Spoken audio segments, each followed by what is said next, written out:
Sais pas si vous avez entendu parler de cette sordide histoire de ce couple d'influenceurs prospères, hommes d'affaires, Kiana Burns et Ronald Burns, pardon.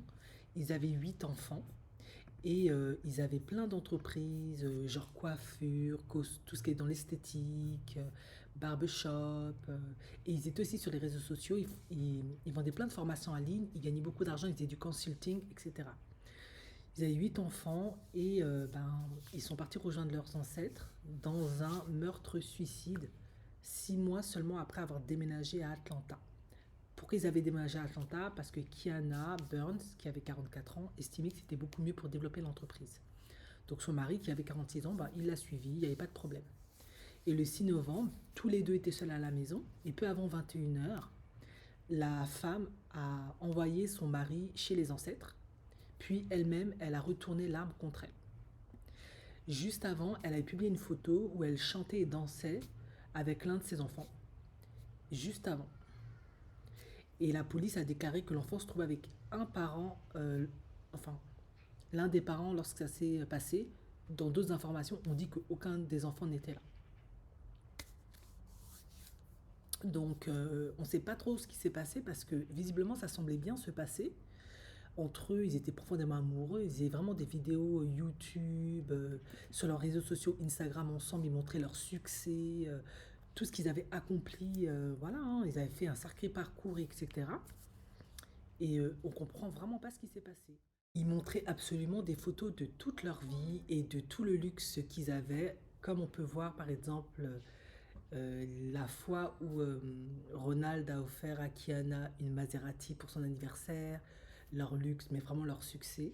Sauf qu'en réalité, derrière les coulisses, c'était beaucoup plus sombre que ça. En effet, ils avaient tous les deux été déjà mariés et ils étaient divorcés.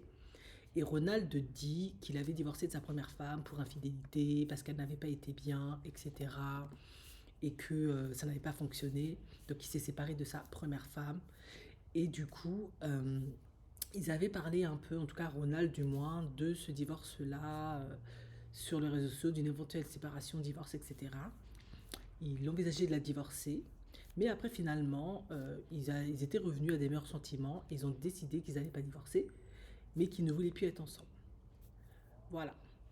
Plus tard, ils avaient dit qu'ils avaient décidé d'opter pour une autre solution. Et au vu des circonstances, on voit bien que la solution était plutôt triste et sordide. Ça montre encore une fois à quel point, à l'ère des réseaux sociaux, c'est extrêmement difficile d'être en couple, surtout lorsqu'on s'affiche dans les réseaux sociaux, dans les médias. On fait face à la pression de la performance, être toujours sur les meilleurs jours, montrer que tout va bien. Il faut aussi générer de l'argent. Voilà, il faut comme être parfait pour être suivi par les abonnés, gagner de l'argent, etc. Alors qu'en réalité, beaucoup d'abonnés apprécient aussi lorsqu'on est des êtres humains, avec nos failles, nos blessures, nos faiblesses, lorsque parfois on a des échecs, mais qu'on arrive à rebondir.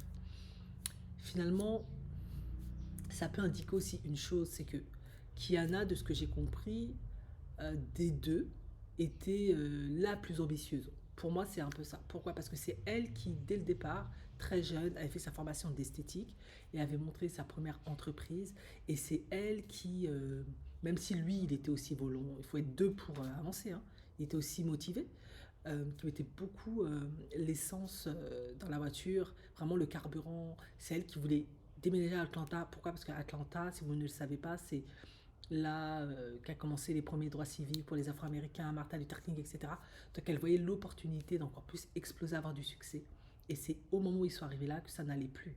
Très certainement parce que peut-être que l'un des deux a commencé peut-être à en avoir peut-être marre d'être tout le temps sur les réseaux sociaux, que le couple soit pas plus privilégié par rapport au business, aux réseaux sociaux.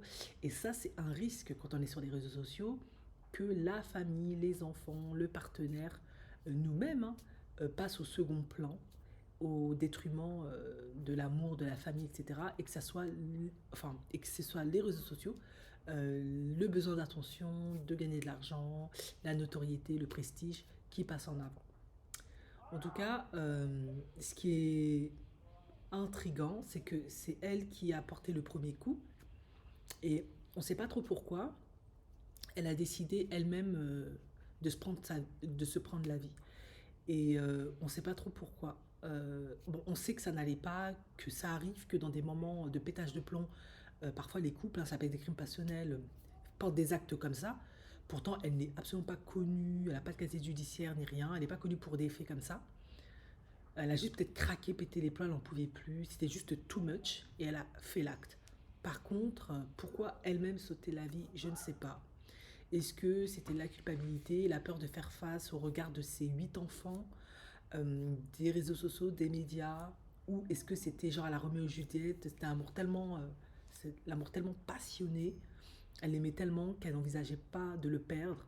En tout cas, de ce que j'ai compris, c'est lui qui voulait se séparer d'elle.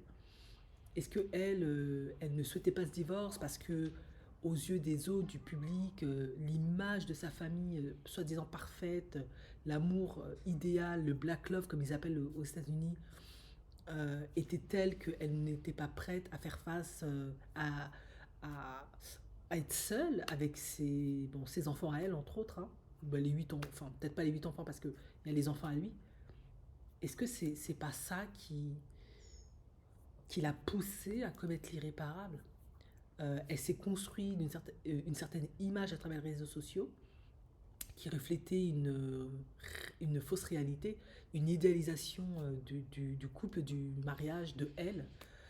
Et le fait de devoir divorcer et de dire bah, ça n'a pas marché, maintenant je fais la route toute seule, c'était tellement un échec, tellement invivable pour elle, insurmontable, d'autant plus qu'elle avait déjà vécu un premier divorce. Elle se voyait tellement power couple à la Jay-Z Beyoncé, hein, je caricature, hein, ou Barack ou Michelle Obama, je ne sais pas, que ne pouvant pas supporter ça, elle a préféré en finir avec lui parce que lui voulait partir, parce que j'ai compris que c'est lui qui voulait divorcer.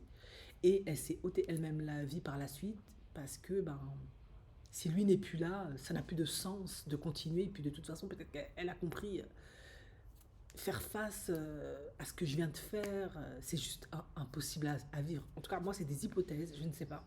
Mais c'est juste profondément triste. Mais voilà à quoi peuvent conduire aussi les réseaux sociaux, cette dépendance aux réseaux sociaux, à l'attention. Ça peut vraiment faire, ça peut faire commettre à d'autres l'irréparable en fait.